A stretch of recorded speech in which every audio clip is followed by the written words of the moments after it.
All right, so we just did the running analysis for Pete here. We're going to go through his data here. So, and you can see on here, Pete, you're running your steps per minute. Your cadence is 173 steps per minute. Average we like to see is between 165 and 180. So you have, 173 is fine for that. People that have a low cadence tend to be harder heel strikers. They tend to have usually more higher shock values. If it's anything below 165, and they tend to overstride a bit if they are if they have a lower cadence. But you at 173, that's fine. So, and as we go down here, look at the efficiency ratings, shock values on here. Average. This is pretty much just a measure of like the amount of time you're in the air versus the amount of time that you're in stance or as you're running. So then shock values are low, which is good, and we'll look at that further down here. Symmetry rating over here. If you see something that's imbalanced, we'll look into it further and investigate it down through the rest of the metrics here. All right, and then as you can see, you're a pretty sound heel striker, both sides. As far as your pronation, Pete's got pretty flat feet. So he's average pronation on this side, low on this side. He's got little inserts inside of his shoes, but we'll see the effects, the numbers down further for how far he's,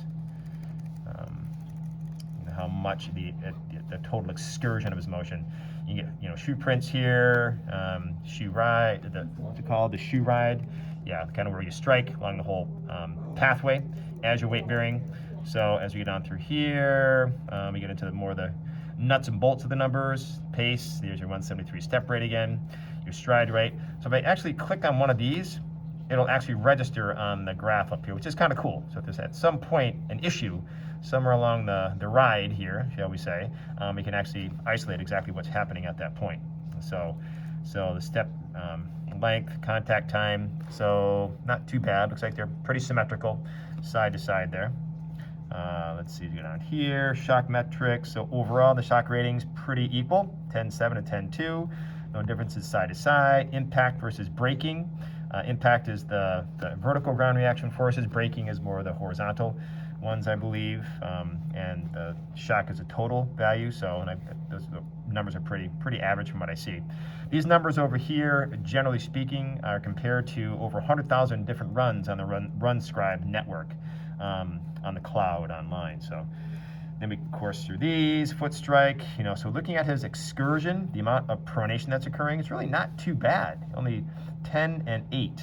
It's designated as a negative number on a graph, a research graph. Supination would be a positive number. Supination is the rolling out. Pronation is the turning down and flattening. Then how fast he's pronating too. That's actually pretty good too. I've seen higher numbers. People have feet that are probably even flatter or as flat as Pete's are. So that really doesn't look so bad. I'd like to maybe compare these numbers to having our orthotic that we're making for him, just to kind of see if there is any big change. But like I said, it's really not bad in the first place, which is a good thing. So then you go further down the way. These numbers are kind of tough to see in the desktop here. But most of these aren't really going to do me much good. If there's an imbalance in place, I really course through all these, things like leg spring stiffness, vertical spring stiffness. These are all, things that may not be as relevant to us, especially in our setting here. If you're in a research lab, that's a whole different story. Plus metrics, you really break down each individual aspect of the gait.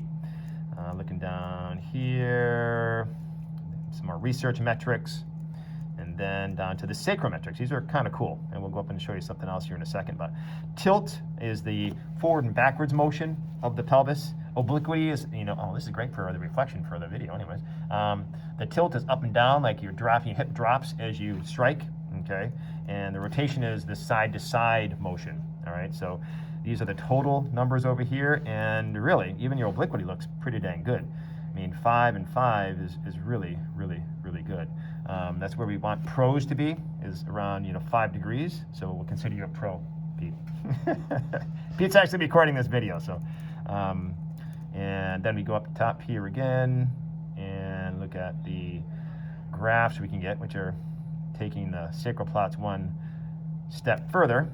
Okay, come over here and click on this. And you can really break down each of the, exactly during what part of the swing that the most drop or the most rotation is occurring. Stance, initial swing, mid swing, terminal swing, for tilt again, that's minimum versus maximum, and then obliquity here as well. Okay, so this is all just breaking it down even further. Okay.